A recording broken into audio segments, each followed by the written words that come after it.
ইরানে চলমান অশান্তির মধ্যেই তীব্র কূটনৈতিক বাকযুদ্ধ শুরু করেছে তেহরান ও ওয়াশিংটন।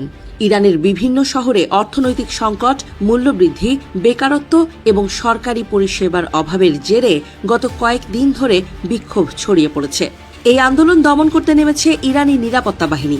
ইতোমধ্যেই বিক্ষোভকারীদের সঙ্গে সংঘর্ষে বেশ কয়েকজনের মৃত্যুর খবর পাওয়া গেছে বিভিন্ন গণমাধ্যমে। নিহতদের মধ্যে বিক্ষোভকারীদের পাশাপাশি নিরাপত্তা রক্ষীরাও আছেন। আহত হয়েছেন অন্তত ২০ জন। পরিস্থিতি নিয়ন্ত্রণে ধরপাকড় শুরু করেছে প্রশাসন।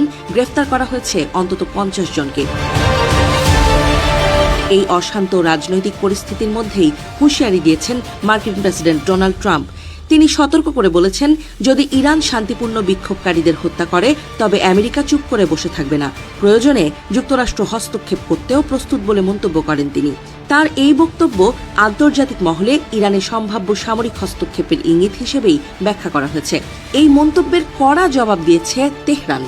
ইরানের সর্বোচ্চ ধর্মীয় নেতা আয়াতুল্লাহ আলী খামেনির সিনিয়র সহকারী আলী শামখানি পাল্টা বার্তা দেন ট্রাম্পকে। তিনি যুক্তরাষ্ট্রের ইরাক এবং আফগানিস্তান থেকে সেনা প্রত্যাহারের প্রসঙ্গ তুলে বলেন, ইরানে নাক গলাতে এলে তাদেরও একই পরিণতি হবে। তিনি স্পষ্ট জানান, ইরানের জাতীয় নিরাপত্তার রেডলাইন অতিক্রম করলেই ভয়াবহ পরিণতি ভোগ করতে হবে। একই সঙ্গে যুক্তরাষ্ট্রকে তাদের নিজস্ব সেনাদের নিরাপত্তা নিয়ে ভাবার পরামর্শ দেন তিনি। রাজধানী তেহরান ছাড়াও লোডেগান, কুহদাস্ত এবং ইস্পাহান সহ একাধিক শহরে বিক্ষোভের আগুন ছড়িয়ে পড়েছে। বিক্ষোভকারীদের লক্ষ্যবস্তুতে সরকার প্রধান মাসুদ পেজেশকিয়ান যেমন রয়েছেন, তেমনি ক্ষোভের মুখে পড়েছেন খোদ খামেনিও। উল্লেখযোগ্যভাবে বিক্ষোভে শোনা গেছে এক সময়ের অপসারিত রাজা শাহ মোহাম্মদ রেজা পাহলভির সমর্থনের স্লোগান। তারা বলছেন, শাহ দীর্ঘজীবী হন।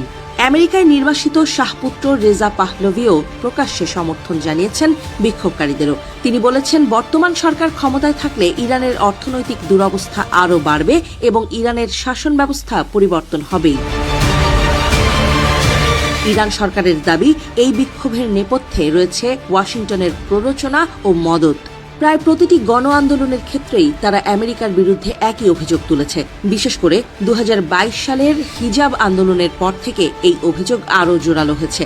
তবে সাধারণ মানুষের দাবি, তারা নিজেদের অর্থনৈতিক ও সামাজিক অধিকার চাইছে, বিদেশি শক্তির মদদে নয়। এদিকে আন্তর্জাতিক কূটনৈতিক মহলে আবারও উত্তেজনা বাড়ছে মার্কিন হুঁশিয়ারি ঘিরে।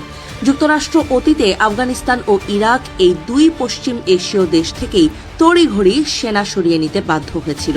বিশেষ করে আফগানিস্তান থেকে প্রত্যাহারের সময় বিপুল সামরিক সরঞ্জাম ফেলে আসার ঘটনা বিশ্ব রাজনীতিতে এখনও আলোচনার কেন্দ্রবিন্দু।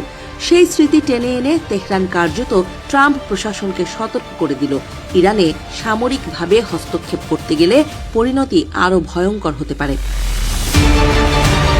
ফলে স্পষ্ট, ইরানের অভ্যন্তরীণ অস্থিরতা এখন আর শুধুই স্থানীয় ইস্যু নেই, বরং তা আন্তর্জাতিক রাজনীতির নতুন উত্তাপ তৈরি করেছে। একদিকে রাস্তায় নেমে সাধারণ মানুষের ক্ষোভ, অন্যদিকে দুই চিরপ্রতিদ্বন্দ্বী রাষ্ট্রের মধ্যে উত্তেজনা। এই দুইয়ের চাপে আগামী দিনগুলোতে পশ্চিম এশিয়ার পরিস্থিতি কোন দিকে মোড় নেবে, তার দিকেই এখন তাকিয়ে বিশ্ব।